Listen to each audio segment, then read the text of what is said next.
Welcome to Proven and Probable. I'm your host, Maurice Jackson. Today's show is dedicated to precious metals investors, specifically those that wish to have a better understanding of how the spot price of gold and silver is being manipulated and misdirected. We will also uncover the fundamentals between physical demand versus supply, which products investors should own and avoid, and finally, we will discuss diversification and retirement.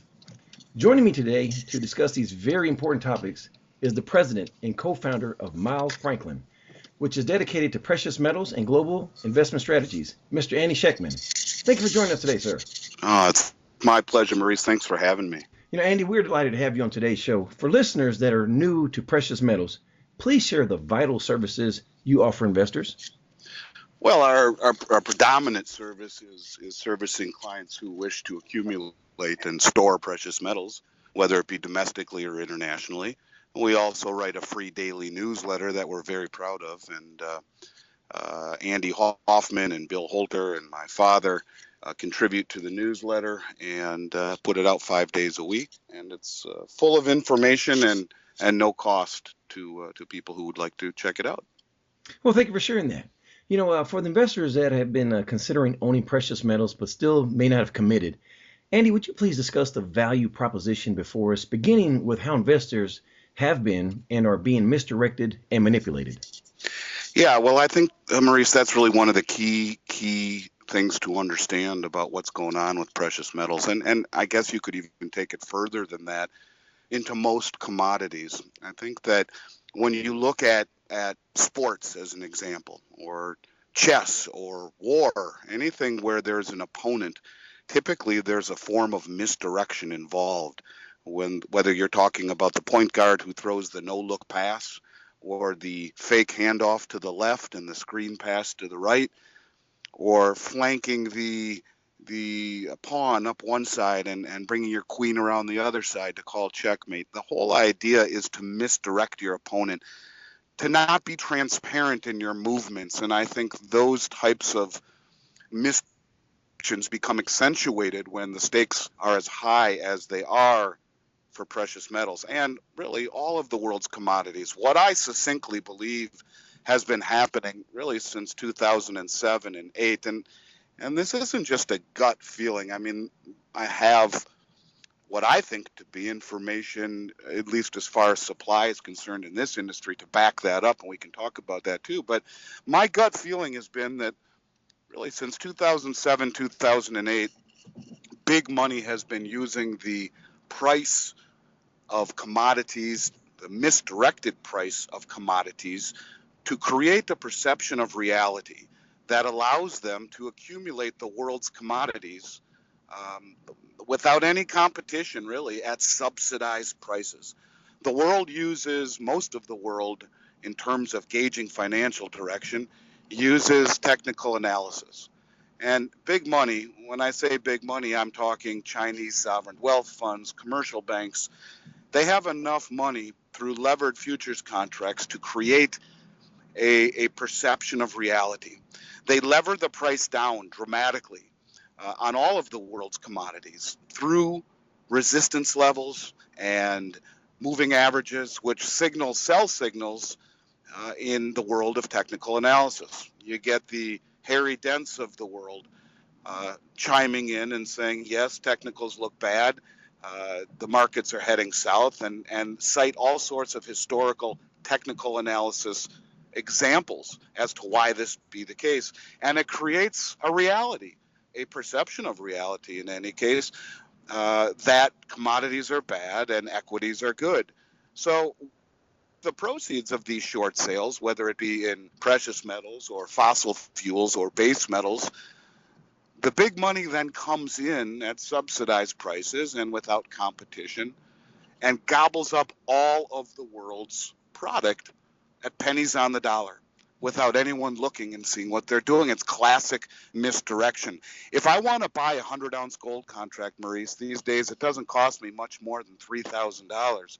So for a little over $3,000, I can control 130.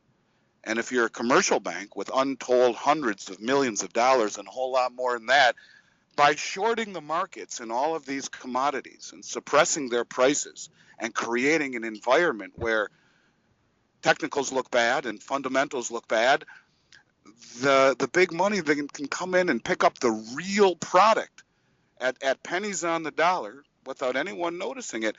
There's still one piece of the puzzle left, and that is how do they clear themselves out of these short positions? And I believe it's through more paper, or probably more likely through the selling of treasuries.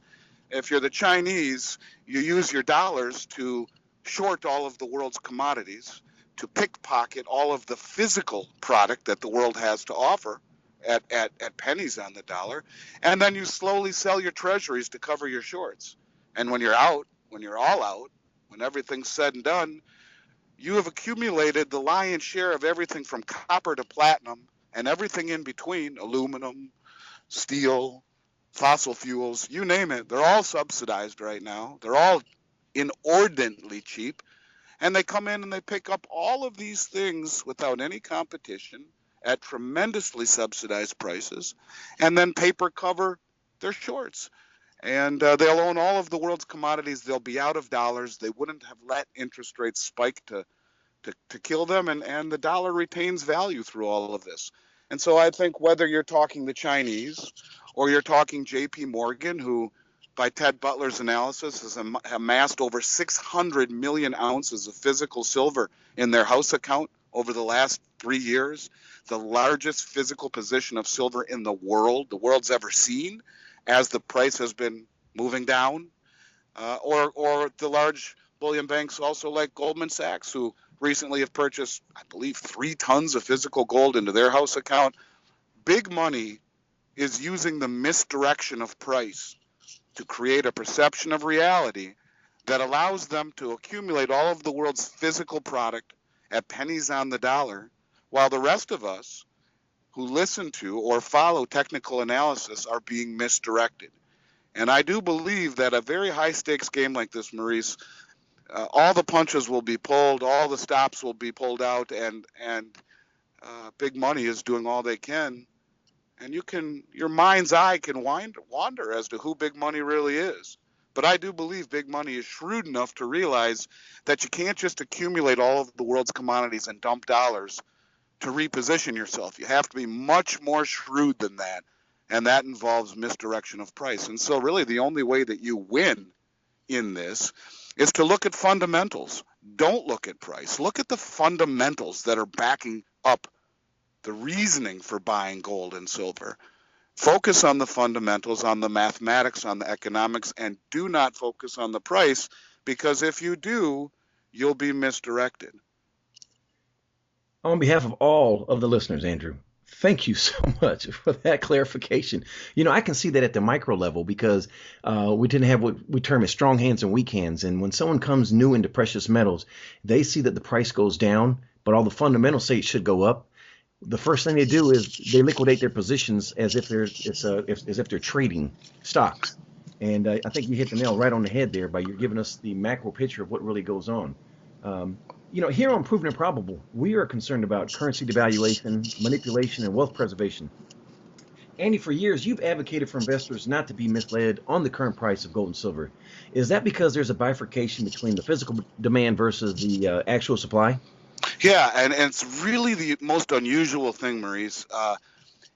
In any other market that I've ever studied, when the price of something is falling precipitously, that is typically associated with a falling demand. In other words, the demand falls, so does the price. And in economics 101, if all you ever did was open your book to the first day of economics 101 in high school or college, page 1 would be the law of supply and demand.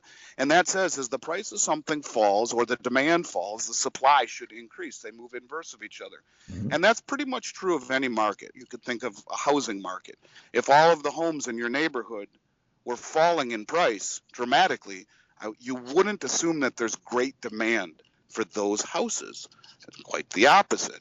Well, in my market, Maurice, and it's a head scratcher, and it's really what led me to think along the lines that I do, what we just mentioned about price manipulation, is that in this market, every single cotton picking time the price falls big, the product in this industry disappears. Now, that's contrary to the laws of supply and demand. So either the laws of supply and demand have been rewritten in my industry specifically, or something more nefarious is at play. And that is exactly why I would say to you, yes, there is a great disconnection between the price of physical metals and their availability. And the most unusual part about it all is that as the price goes up, the product seems to be flush.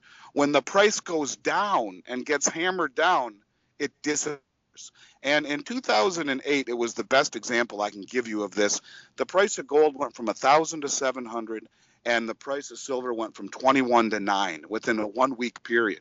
A 65% drop in silver and a 35% drop in gold in 1 week. And now, under those circumstances, when the prices are cascading, one has to assume that there's no demand. In fact, that everyone is dumping everything they have. Like you mentioned, the price goes down and the traders freak and they sell. Well, as it pertains to that particular example, within 1 week of that happening, Maurice, every major mint in the world was sold out of product for weeks on end. All of the 5 major mints, the U.S., the Canadian, the Australian, the Austrian, and the South African mint, were all either completely back ordered anywhere from 8 to 12 weeks or shut down completely and totally, accepting no business. And, that's as the prices are getting clubbed. So I guess I would say to you simply this: big money uses the manipulated price to go in and accumulate anything and everything they can. And big money doesn't have to be a commercial bank. It can be someone in the know who goes and buys $1 million worth of silver eagles when they know the price is getting smashed. Is there a fine line between conspiracy and reality? Absolutely there is. But all I can tell you, Maurice, is that over the past 5-6 years, it keeps on happening. The price falls, the mints run out of supply, the distributors go back ordered, the premiums go to the moon, and it should be the complete and total opposite of that. As the price is dropping, there should be nothing but supply at super low premiums and no delivery delay. And that's really kind of the piece of the puzzle that led me to believe that the price is being manipulated right out from underneath us so that physical product can be pickpocketed at subsidized prices. I couldn't agree with you more. It seems to me that when you have empirical evidence, but whenever regards the subject matter of precious metals, it seems to fringe on conspiracy. And I think you hit the nail again right on the head. It's empirical evidence that really supports what you're saying here. Yeah, and it's disconcerting that there is always the tinfoil hat conspiratorialist attitude towards this industry. And I guess, maybe I'm becoming cynical, but the more empirical evidence that I see, the more conviction I have that indeed what I am saying is true, that really, as Chris Powell, who, as the chairman of GATA, who, by the way, I'll just make a plug on their behalf, the Gold Antitrust Action Committee, we all owe them a debt of gratitude for their tireless work at exposing this manipulation. And as Chris says, there are no free markets anymore, just manipulations. And you know what? I'm really beginning to believe him. Well, thank you for sharing that, and kudos to GATA. They've done a tremendous amount of work in this industry and shedding light on a number of situations that not just precious metals investors need to be aware, but all investors. Just out of curiosity, how many investors would you speculate own gold and or silver? I would say 1 out of 100, if that have ever held a gold or silver coin. I think that gold and silver are things. It's funny, our Constitution says it's a violation of constitutional law to use money, or to call the paper that we call money, the currency that we use. It's illegal. It's supposed to be gold and silver. It's in our Constitution. It goes all the way back. It's supposed to be part of the DNA of the United States, and really it's forgotten. And so I would say a very, very, very small minority of the investors in the United States have gold even on their radar screen. But I will tell you this: Sometimes you hear people say, well, this time it's different. What's unusual about the last year or so is that as a firm, we're seeing not as much interest by the mainstream public as we saw in 2011 when gold was near 2,000 and silver near 50. A fraction of that interest, in fact, but much more interest from financial advisors with large clients. And I think big money clients are going to their advisors and with a sense of being, disconcerted about where we're heading and maybe not even able to articulate it. And they're asking about precious metals. In fact, it's really becoming shockingly evident that that's happening, as almost every day we're getting phone calls from independent advisory firms and large advisors who say, listen, our clients are looking to buy gold. Can you help? So I think it's growing on the radar screen.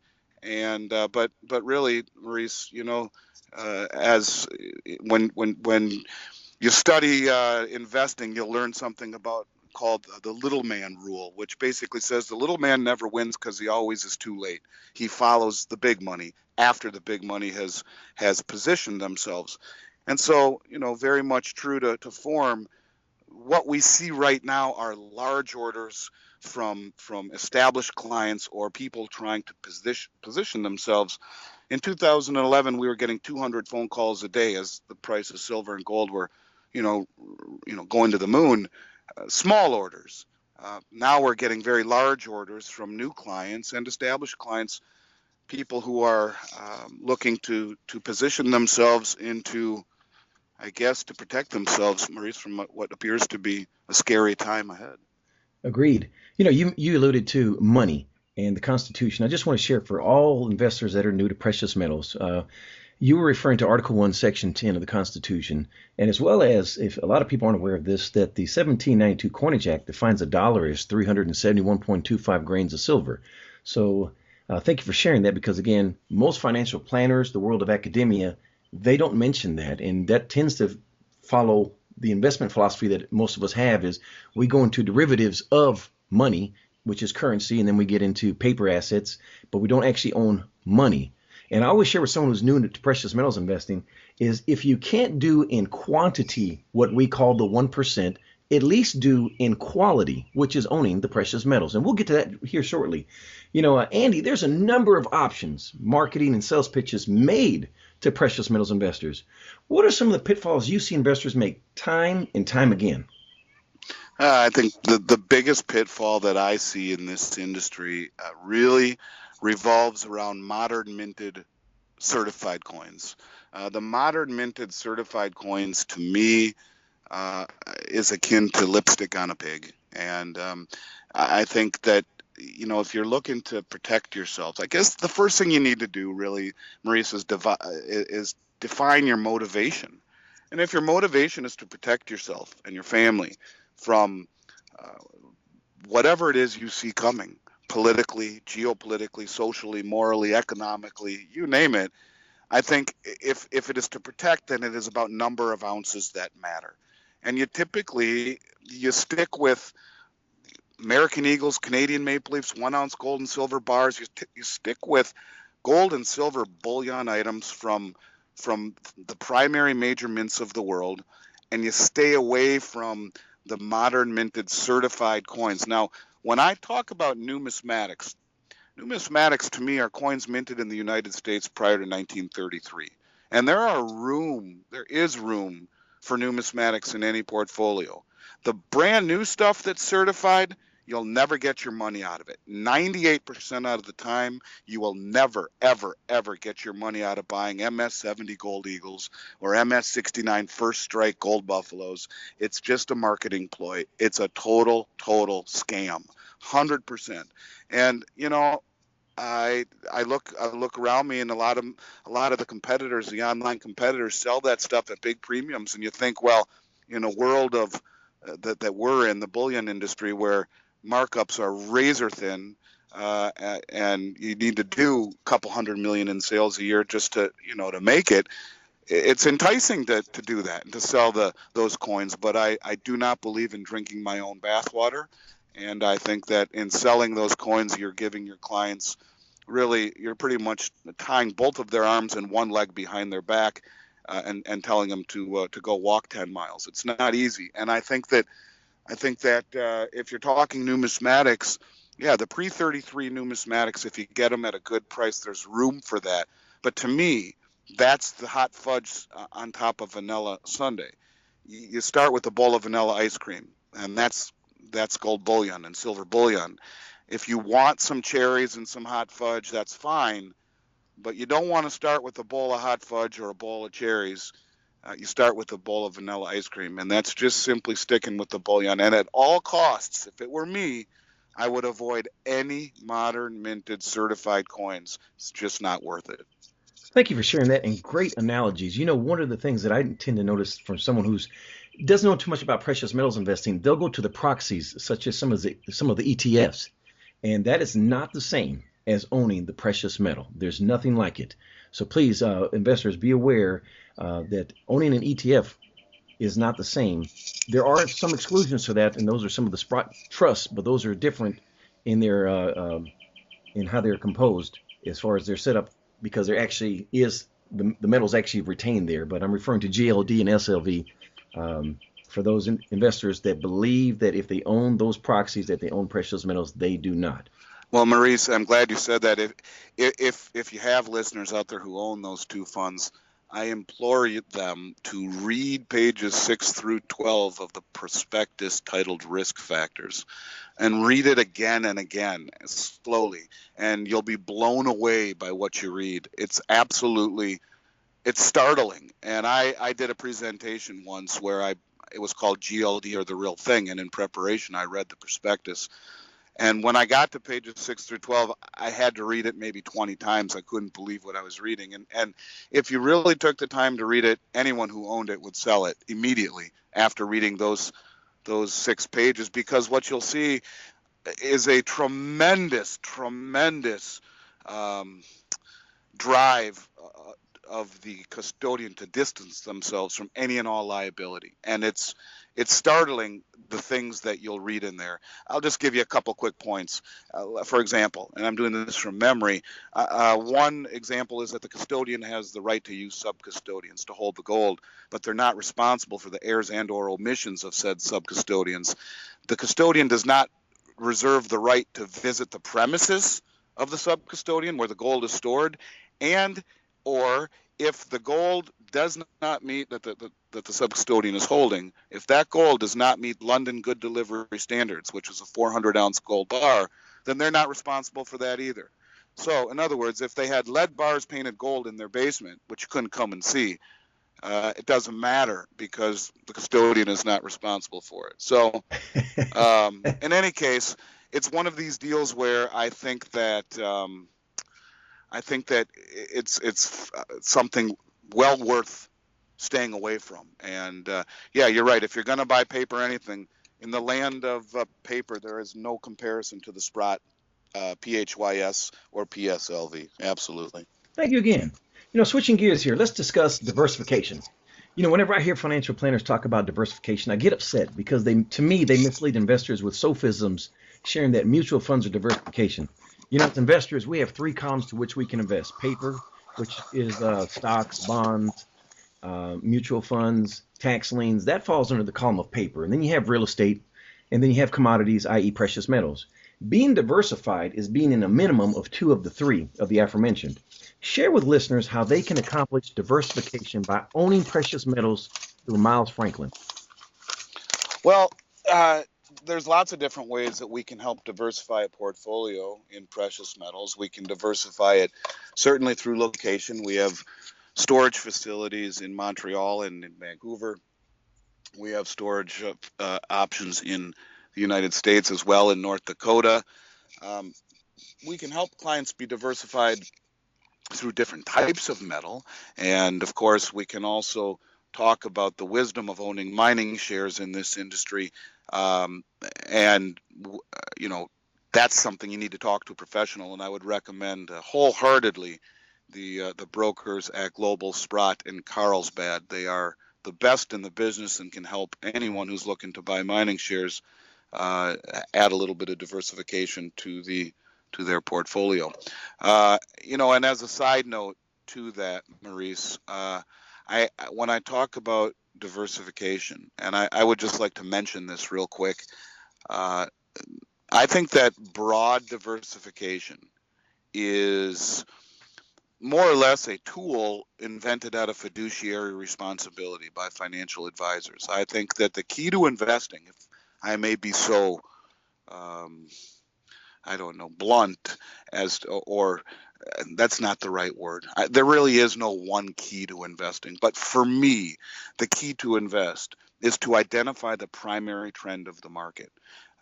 Not to broadly diversify, but to first and foremost identify the primary trend of the market. And to me, the primary trend is ultimately of a falling dollar. So if that is my inclination to believe the primary trend is of a falling dollar, then rather than be broadly diversified into asset classes that typically do not move in harmony, I would say you take a very large position within the primary trend and broadly diversify within it. So for me, it would be gold, silver, platinum, palladium, maybe a tiny bit of numismatics, mining shares, oil and gas stocks, agricultural ETFs, paid off real estate. Things like that, to me, are broadly diversifying within the primary trend. But to simply broadly diversify and to give that responsibility to a financial advisor is a cop out as far as I'm concerned. So we can help clients diversify their metals holding, but in terms of diversification in and of itself, yeah, I think it's something to take a strong look at and take a look at your portfolio and see if you are diversified within the primary trend or just simply broadly diversified into a sampling of asset classes that probably aren't going to do so well in terms of their all of them moving in harmony as things unfold. We're sticking with the theme of diversification. So as an investor, I can purchase my bullion from you, which is gold, silver, platinum, palladium. But you're also stating here that I can geographically diversify by having you store the metal. Is that correct? Yes, absolutely. And we have storage facilities with Brinks in Montreal and in Vancouver. And then, of course, we have the Dakota Depository in Fargo, North Dakota. All three of the facilities, of course, are fully insured by Lloyd's of London, are segregated, are allocated, are audited, the whole nine yards. And so, yes, for those people who are concerned about holding gold under their own roof, we do provide storage, and we can also assist people with ideas as to how to store stuff securely at home as well. Well, thank you for sharing that. And finally, just walk us through these steps here as well. So if I wanted to purchase bullion, you would store it for me. And if I wanted to sell it, do you send it back to me or can I just sell it directly to you and I get a check in the mail? Yeah, either one. Absolutely. So, typically when people take possession of metal, they'll ship it back to us and we'll assist them with that. And in 27 years, Maurice, and over $5 billion in sales, I've never seen a lost package ever. If we use the proper insurance methods through United States Postal, I've never seen a lost registered package ever. So, but if it's stored, yeah, they just fill out the proper paperwork and scan it back, or email it back, and a wire is in your account the next day. Typically is how it works. Well, thank you for sharing that as well. Finally, let's discuss retirement. What is a self-directed IRA? Well, a self-directed IRA is a individual retirement account where the client self-directs the investment choice. Similar to a 401k, most people who work in corporate America have a 401k, and that is where you have a basket of choices. But that's it. You can't go outside those choices. A self-directed IRA gives you really the ability to invest in just about anything that you'd like, in securities, even in real estate, in precious metals, etc. So that being the main difference between a 401k and a self-directed IRA, just a vehicle to pre-tax put money away for retirement. Now, if I wanted to have precious metals in my retirement, are you saying that I can open up a self-directed IRA in essence? Yes, absolutely you can. And you could either transfer an existing IRA, a portion of it, roll over the entire IRA, or open up a brand new one. Have physical precious metals held in a depository in your name. And really, the very neat thing about the precious metals IRA, Maurice, is what's called the in-kind distribution option. And so when you take money out of an IRA, there's two ways. There's liquidation, where you close it out, pay the taxes and applicable penalties, if any, or distribution. And distribution is, you have a pie, you cut it into pieces, and you take a piece here and you take a piece there. Typically, distributions are made annually, type of thing. And when you're talking about investments, it's kind of neat, I think, to be able to take that investment that you believe enough in to put it in your IRA, to be able to actually physically take it through distribution or liquidation. As an example, you own an oil stock. You can't take distribution of barrels of oil, but you own physical precious metals in an IRA. You can take an in-kind distribution where you request that the custodian send you the metals you are holding in lieu of the cash value. And taxes are the same. You pay the same type of taxes on the gain, but it's a neat way for people to be able to make a bigger splash in the gold pool without writing out a bigger check. Andy, let me ask you this. If I have a 401k, can I turn that into a self-directed IRA? Yeah, absolutely you can. If you're no longer with that employer for whatever reason, absolutely. And you would be, I think, making a large mistake to not roll a 401k from a previous employer into a self-directed IRA. The whole reason for being less flexible in a 401k typically is because the employer is matching some sort of your investment, giving you an incentive to stay in that account. But when you're no longer with that employer for whatever reason, good or bad, I think it's a mistake to stay with that 401k plan, if for nothing else, lack of flexibility and the ability to move it at your discretion. Okay. Now, in reference to the precious metals, am I limited to just gold and silver, or can I also add platinum and palladium? You could, absolutely, all four of those items. Great. And just to clarify, you're also storing the metals. So I'm geographically diversified. I have precious metals, and it's in a self-directed IRA. Is that correct? Well, now, me personally, our firm does not store the precious metals for the IRA custodian. There is a separation there, if you will. So the metals would be held by a pre-approved IRA custodian. The depository that I happen to do an awful lot of work with is our favorite choice, and that's the Dakota Depository in Fargo. So, as an example, client would contact a company like Entrust, as an example, and they would open up a self-directed IRA with the intent for purchasing precious metals, and they would have it stored at the Dakota Depository in Fargo, North Dakota, in a segregated account. And then in terms of from that point forward, it's just like any other IRA that they have, with the exception of now they're paying a very nominal amount in storage fees. And when it comes time to liquidation, whether it be a voluntary prior to 59 and a half or a mandatory after 70 and a half. And for those who don't know, you have to start taking distributions when you're 70 and a half years old, or the IRS gives you a huge penalty. So anytime you decide you want to take the distribution of your metals, you can actually take possession of them, but it would come from a third-party depository. So it's always better to keep a little bit of separation between the people selling you the metal and the people storing it. And Maurice, that's why with our personal storage facilities, we decided to partner with Brinks. Not only are they a name synonymous with quality and integrity, but it's third-party, and it removes any suspicion or anything. You just don't want to store metal directly with the people you bought it from in their own vault. I think that's a big mistake. Well, thank you for sharing that, and that speaks volumes about your veracity as well. Last question, Andy. What did I forget to ask? I don't really think you forgot to ask much about anything, Maurice. Maybe just for your listeners, let me just solidify who we are. We've been doing this 27 years. I have personally.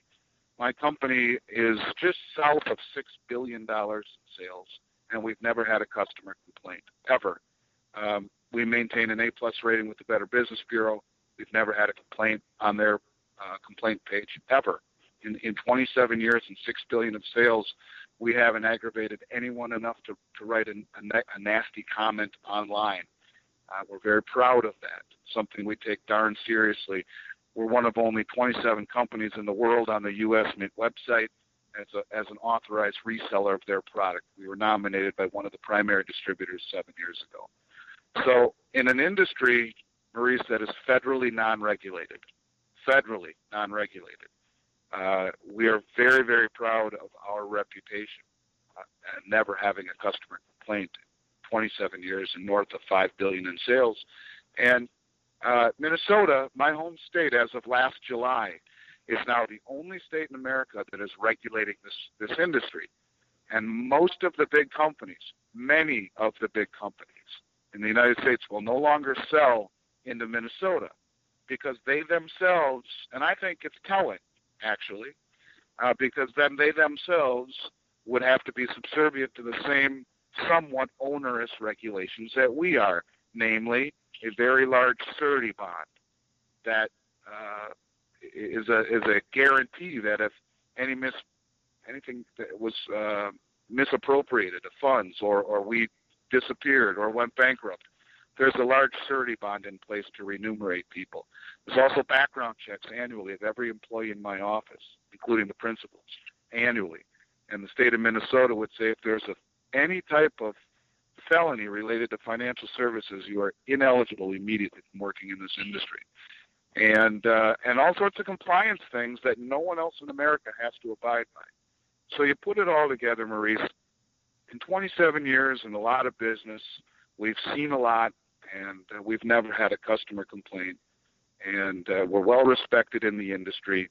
And in an industry that has seen a lot of companies go under in the last 3 years, coincidentally, 3 of the most inexpensive online retailers, Tulving 3 years ago, Bullion Direct last year, and just a couple of weeks ago, Northwest Territorial Mint.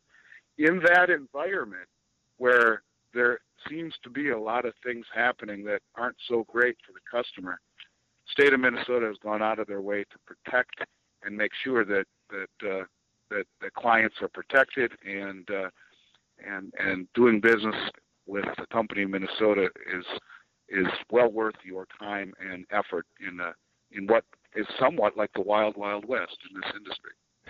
Andy, for all the various reasons you just mentioned, that's the very reason why Miles Franklin is officially endorsed by Proven and Probable. You're on our homepage, so again, thank you for joining us. In closing, what is the best way for investors to contact Miles Franklin? You're very kind, Maurice, for that. I appreciate that very much. So, of course, there is our website, milesfranklin.com, and there's our 800 number, 800-822-8080. And, of course, you can always email me directly at andy@milesfranklin.com. I'm very good at returning emails and getting back to people as promptly as possible. Well, thank you again for sharing that. Andy Schectman of Miles Franklin, thank you so much for joining us today on Proven and Probable. You're a gentleman, Maurice. Thanks for having me. I'd love to come back anytime. All the best to you. You too. Thank you. Thank you for joining us today on Proven and Probable. Remember to like and subscribe for more conversations with the most respected names in the natural resource space. Check out our website at www.provenandprobable.com. The information presented on Proven and Probable is provided for educational and informational purposes only, without any express or implied warranty of any kind, including warranties of accuracy, completeness, or fitness for any particular purpose. The information is not intended to be and does not constitute financial, investment, or trading advice, or any other advice. You should not make any financial, investment, or trading decision based on any of the information presented without first undertaking independent due diligence and consultation with a professional broker or competent financial advisor.